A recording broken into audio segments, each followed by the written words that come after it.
राजधानी भोपाल में कॉलेज छात्राओं से रेप, लव जिहाद और ब्लैकमेल कर धन परिवर्तन कराने के आरोपी साहिल और 7 के घरों को प्रशासन ने जमींदोज कर दिया।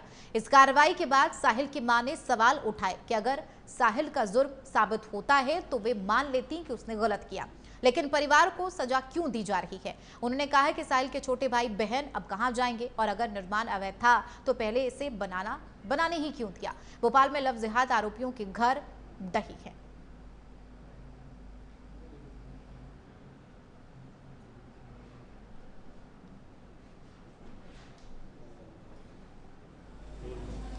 लव जिहाद और धर्म परिवर्तन के मुख्य आरोपी फरहान के घर पर मैं मौजूद हूं। ये जो तस्वीरें मैं आपको दिखा रहे हैं या मैं जहां पर खड़ा हुआ हूं, ये फरहान जो मुख्य आरोपी था लव जिहाद और धर्म परिवर्तन का, उसके घर की तस्वीरें मैं आपको दिखाते हैं। ये जो नोटिस है, ये नोटिस फरहान के घर पर चस्पा है। शाम कल 7 बजे चस्पा किया गया नोटिस। हालांकि ये जो नोटिस है कोर्ट से स्टे मिला हुआ है। अभी 11 बजे का वक्त मुकर्रर किया गया है कि 11 बजे के बाद ये कोर्ट से इनको स्टे मिलता है, स्टे खत्म होता है तो स्वाभाविक है शासन प्रशासन यहाँ बुलडोजर कार्रवाई करेगा। दूसरा, जो अब अंदर की तस्वीरें हम आपको दिखाते हैं, यहाँ पर शासन प्रशासन के द्वारा 15 दिन पहले इनको चेतावनी दे दी गई थी कि ये घर अवैध निर्माण किया गया इस घर का और अवैध कब्जे में ये बना हुआ है, लिहाजा इसको खाली किया जाए, नहीं तो प्रशासन के द्वारा इस मकान पर कार्रवाई की जाएगी।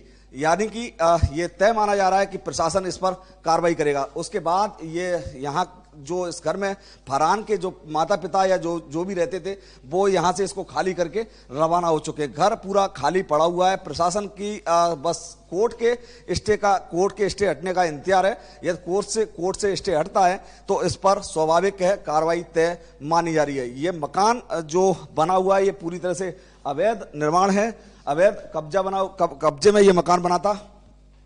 चूंकि जो लव जिहाद और धर्म परिवर्तन के जो मुख्य आरोपी है फरहान, उसका ये घर है, उस पर ये कार्रवाई होना तय मानी जा रही है। 3 मंजिला ये इमारत है जो पूरी तरह से अवैध है। पूरा घर को खाली कर दिया गया है, हर कमरे में सिर्फ कचरा ही पड़ा है। तस्वीरें हम आपको दिखाएंगे, कैमरा पर्सन महोदय से कहेंगे कि जरा तस्वीरें आप दिखाइए इस मकान की, कि जो कमरे के अंदर आप देख सकते हैं सिर्फ कचरा ही पड़ा हुआ है, पूरा घर खाली कर दिया गया है। कोर्ट के उस आदेश का इंतजार है प्रशासन को, जिसके बाद इस पर प्रशासन की कार्रवाई तय मानी जा रही है। लेकिन अब कोर्ट के स्टे के चलते ये पूरा जो कार्रवाई है वो अभी तक रोक दी गई है। लेकिन फरहान के जो 2 साथी हैं साद और साहिल, उनके घर पर प्रशासन का बुलडोजर चल चुका है। प्रशासन ने दोनों के घर को जमींदोज कर दिया है और मलबे का जो पूरा मलबा है उसको वहां से हटा के दूसरी जगह फेंका जा रहा है। विवाद की स्थिति उत्पन्न ना हो, लिहाजा उसके चलते प्रशासन ने पूरा पुलिस फोर्स का इंतजाम किया। QRF की टीम लगाई गई और पुलिस के साथ प्रशासन का तमाम अमला यहाँ मौजूद रहा। सुबह तड़के 5 बजे से ये कार्रवाई शुरू की गई, जो अब जाकर बंद हुई है। दोनों के मकान को जमींदोज कर दिया गया है, बुलडोजर कार्रवाई थम गई है। अब बुलडोजर की कार्रवाई 11 बजे के बाद तय मानी जा रही है कि कोर्ट का क्या आदेश आता है, उसके बाद ये कार्रवाई तय मानी जा रही है। लेकिन देखने वाली बात यह होगी कि प्रशासन की कार्रवाई कब शुरू होती है। चूंकि अमला इकट्ठा करना, बाकी कार्रवाई करना, ये अपने आप में एक बड़ी बात है। और दूसरा, जो इसमें मेन आरोपी है फरहान, वो फिलहाल जेल में है। उसके साथ जो उसके सहयोगी हैं वो सभी जेल में हैं।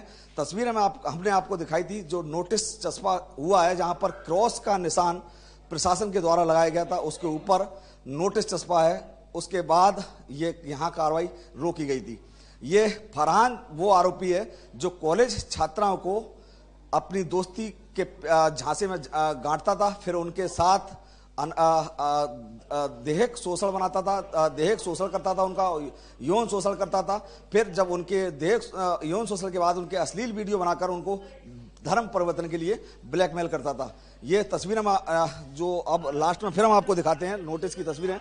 ये नोटिस की तस्वीरें हैं, आपको दोबारा फिर से दिखाते हैं कि ये यहाँ पर ये नोटिस दोनों तरफ देखेंगे, दरवाजे की तरफ ये दोनों तरफ नोटिस चश्मा है जिनके चलते ये कार्रवाई थमी हुई है। 11 बजे के बाद कोर्ट का ऑर्डर क्या आता है, कार्रवाई होती है या फिर इनको ये स्टे बरकरार रहता है, ये देखने वाली बात होगी। लेकिन ये तय माना जा रहा है कि आज नहीं तो कल जब भी कोर्ट का स्टे हटता है तो प्रशासन इस पर भी बुलडोजर चलाएगा। कैमरा पर्सन अजय मालवी के साथ सत्येंद्र सिंह भदौरिया, प्राइम न्यूज, भोपाल, मध्य प्रदेश।